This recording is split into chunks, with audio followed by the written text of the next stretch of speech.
Hello, how are you doing? We are The Script.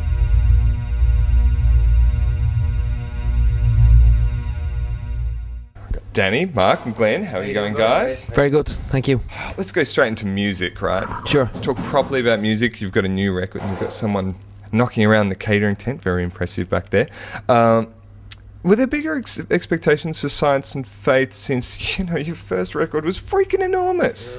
I don't know if there was massive expectations. There was more outside pressure that was coming on us, that a lot of people kept saying, anticipating the second record. It's a big one now. Yeah, did people it's the psych second you out album. ever? No, but this is the thing, because it's not really our second record. We've all been in the industry for such a long amount of time that this is probably like our 12th, 12th or 13th, all collectively, if you put all the songs together we've ever written.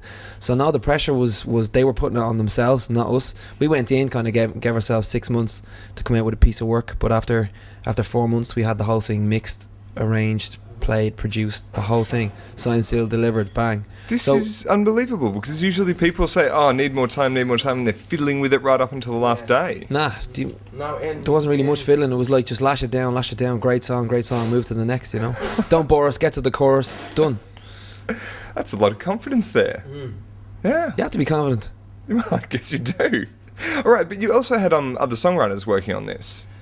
We have two our label bosses who are Andrew Frampton and Steve Kipner, who are also ex-songwriters. Steve Kipner's actually an Australian man himself. And since they own the record label, generally what we do is we complete the piece of work and they have a look at it and sometimes go, well, let me just throw something here, let me throw something there. But it was really very minimal. But we have those guys in to mentor us, I suppose, sometimes. Were there any big arguments with them where they're saying, could you just? And you're like, no. Yeah, sometimes they want to do, particularly on For the First Time, there was kind of an ongoing thing with For the First Time where they want the outro piece that we sing, oh, these times are hard, we sing that section, and we wanted it where it is now, and they wanted it as the chorus, and we just wouldn't allow it happen, so we had to really stick to our guns and keep it the way it was. How do you pull rank? How do you say, hey, we know what we're doing? You just, at the end of the day, Fine, man, you just kind of go with whoever I think believes it the most and is ready to fight for it the most.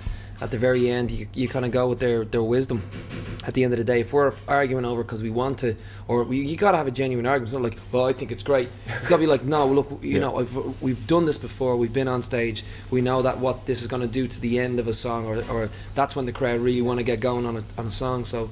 But to be honest, we're not fighting over stupid things. We're all just fighting over songs. That's the great thing about it. This is the most important thing when you're putting together a song together. How it's going to come together on stage, and how the audience is going to react to it in that sort of little narrative journey as it goes. It's a little simpler than that. It's more about writing something that you're happy with and that is moving you first, and that's it. Hopefully the way we kind of see it, if we're into it and really love it, then generally a lot of people are a little bit like us. They have the same taste as us in a lot of ways, so generally we know that they're going to probably like it too, Yeah.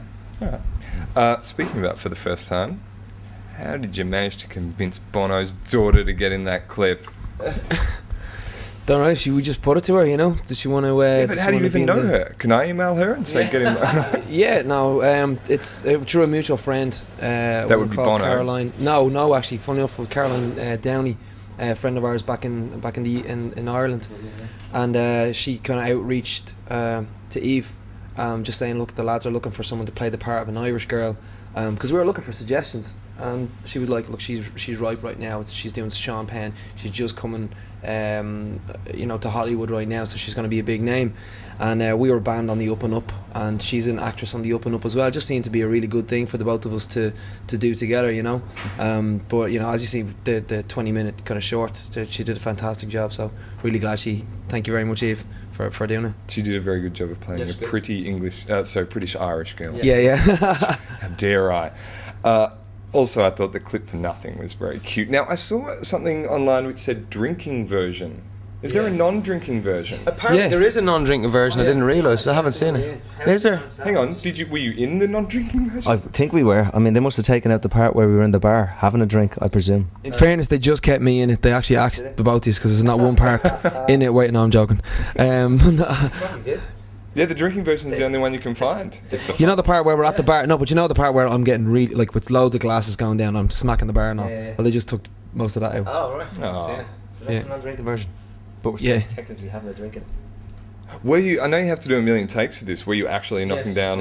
Yeah. Yeah, it kind of got to the point where we were there for quite a while, and the guy behind the bar, there was a guy working there, and we said, look, just slip us a drink there, and fair play to him. It was really bad though. What did he give us? It was like a really bad beer, if I recall.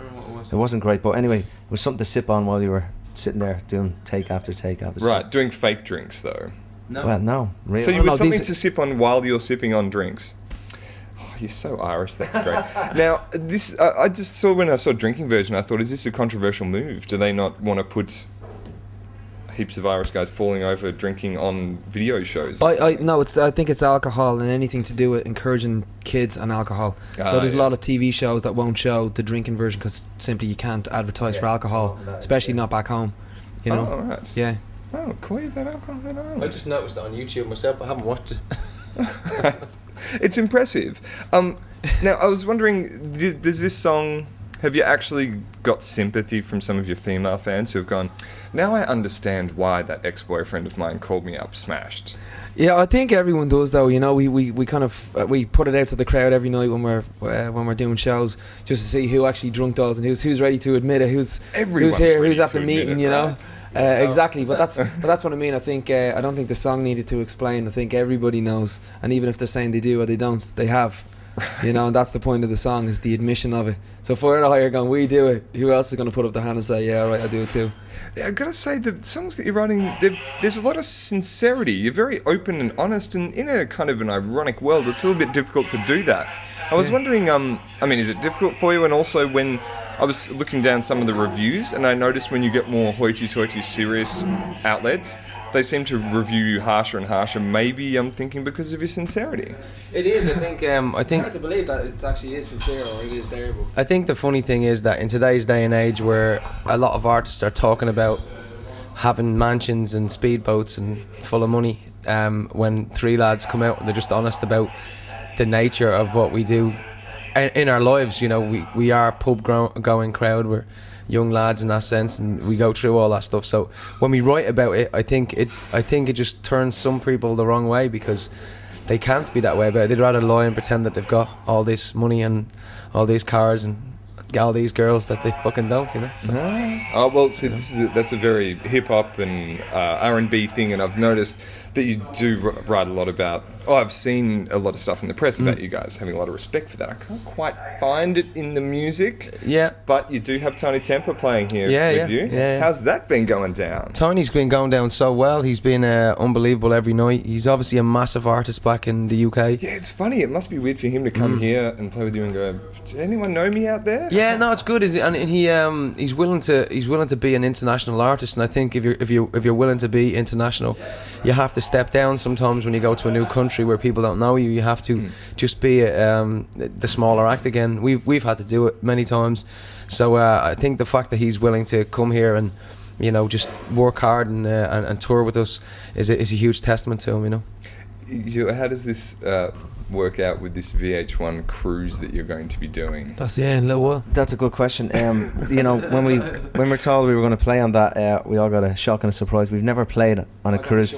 You got your shorts on, yeah. We never played on a cruise ship.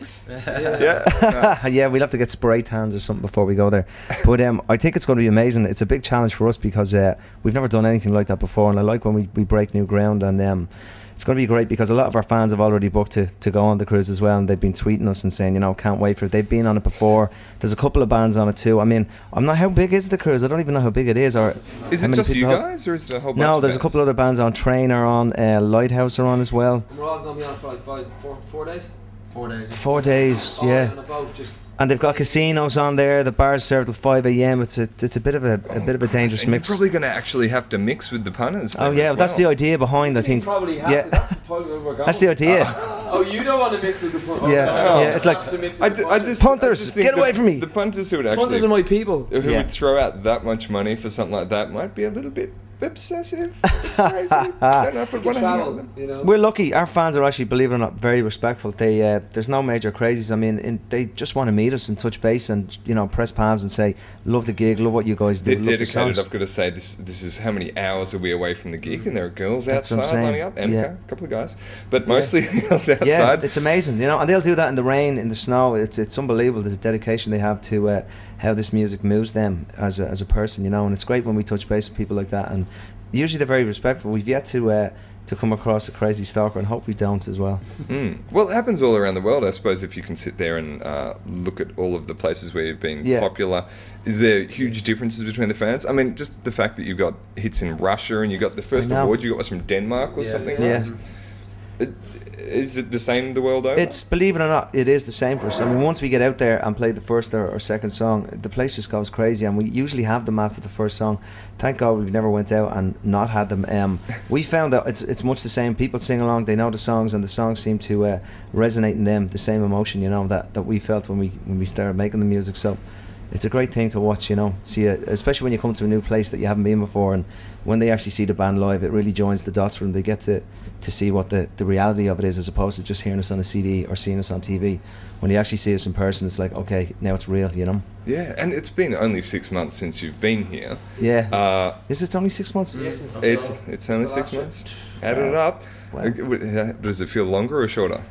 For me, it feels a bit longer, actually. Yeah, I think we travel so much. Like we call it each day is like a 3-day day. Like it's like 3 days worth in a day. It's very hard to remember what you did yesterday morning because we're moving around. Like if you ask anybody that has a normal job, what did you do 4 days ago? They'd find it hard. But imagine moving around like we do. We're like in a different city every day. So time kind of speeds up and slows down. Couple of days, it's been the same. Waking up in the hotel every morning, literally, like, you remember that old show Quantum Leap? Yeah. Where you just kind of like, I wake up and I'm like, You do oh have that. boy, Yeah. where's the find to my way to the You wake up in New York. breakfast? I'm in a new room basically Yeah. every day. It's Just hilarious. trying to listen into what language Waiting they're for it, speaking. waiting for it. Iggy. Yeah. Iggy, come on, get me You back to do. my own You place. forget your room number because you think it's the room number from the night before. I knew one guy, an Irish guy, that went out and got drunk, and he was in the hotel insisting that his key card wouldn't work, and then they told him he was in the wrong hotel. Do you know what I mean? I mean, this can happen. You have to really be careful. Geographical displacement. Yes, that's the word. Yeah, it's a tough job, isn't it? Very Yeah. tough. Okay, and also this is another thing which might make your days go on forever. You do a lot of. Have you been doing morning TV performances? Yes, yeah. Is that just like the worst thing you could ever think of? Getting up at 5 in the morning, going, I'm not gonna lie, yeah, it is. I'm not gonna lie. It's definitely, hard. it is hard. But again, everyone else is getting up in the morning to go to work. You only have to go and sing a song to those people going to work, and then you get to go back to bed. So that's what you have to remember. As hard as it is to get up, it's so not rock o'clock. But Do you know they what I mean? weren't up till 5 in the morning calling their ex-girlfriend in Ireland. were they? Yeah. Drunk, making a mess. Yeah, exactly. All right, thank you very much for letting us speak to you. Yeah, no problem, man. Thank you.